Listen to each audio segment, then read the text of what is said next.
بسم اللہ الرحمن الرحیم۔ السلام علیکم۔ بیان کیا جاتا ہے کہ ایک بادشاہ کشتی میں بیٹھ کر دریا کی سیر کر رہا تھا۔ کچھ درباری اور چند غلام بھی ساتھ تھے۔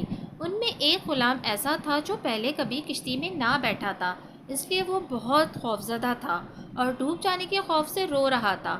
بادشاہ کو اس کا اس طرح رونا اور خوفزدہ ہونا بہت ناگوار گزر رہا تھا، لیکن غلام پر منع کرنے اور ڈانٹنے ڈپٹنے کا بالکل اثر نہ ہوتا تھا۔ کشتی میں ایک جہاں دیدہ اور دانا شخص بھی سوار تھا۔ اس نے غلام کی یہ حالت دیکھی تو بادشاہ سے کہا کہ اگر حضور اجازت دیں تو یہ خادم اس خوفزدہ غلام کا ڈر دور کر دے۔ بادشاہ نے فوراً اجازت دے دی اور دانشور شخص نے غلاموں کو حکم دیا کہ اس شخص کو اٹھا کر دریا میں پھینک دو۔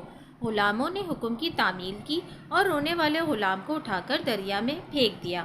جب وہ 3-4 غوطے کھا چکا تو دانا شخص نے غلاموں سے کہا کہ اب اسے دریا سے نکلا کر کشتی میں سوار کر لو۔ چنانچہ غلاموں نے اس کے سر کے بال پکڑ کر کشتی میں گھسیٹ دیا اور وہ غلام جو ذرا دیر پہلے ڈوب جانے کے خوف سے بڑی بری طرح رو رہا تھا، بالکل خاموش اور پرسکون ہو کر ایک طرف بیٹھ گیا۔ بادشاہ نے حیران ہو کر سوال کیا کہ آخر اس بات میں کیا بھلائی تھی کہ تم نے ایک ڈرے ہوئے شخص کو دریا میں پھینکوا دیا تھا؟ اور مزید حیرت کی بات یہ ہے کہ یہ اب خاموش بھی ہو گیا ہے۔ دانا شخص نے جواب دیا، حضور والا، اصل بات یہ تھی کہ اس نے کبھی دریا میں غوطے کھانے کی تکلیف نہ اٹھائی تھی، اس طرح اس کے دل میں اس آرام کی کوئی قدر نہ تھی جو اسے کشتی کے اندر حاصل تھا۔ اب ان دونوں کی حقیقت اس پر روشن ہو گئی اور خاموش ہو گیا۔ جس نے دیکھی نہ ہو کوئی تکلیف قدر آرام کی، وہ کیا جانے۔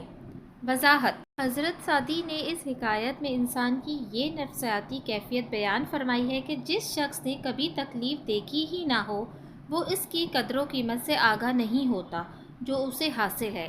اس کے علاوہ ایسا شخص جسارت اور قوت برداشت سے بھی محروم ہوتا ہے۔ مسرت اور کامیاب زندگی وہی شخص گزار سکتا ہے جو رنج و راحت دونوں بخوبی سے آگاہ ہو۔ جزاک اللہ۔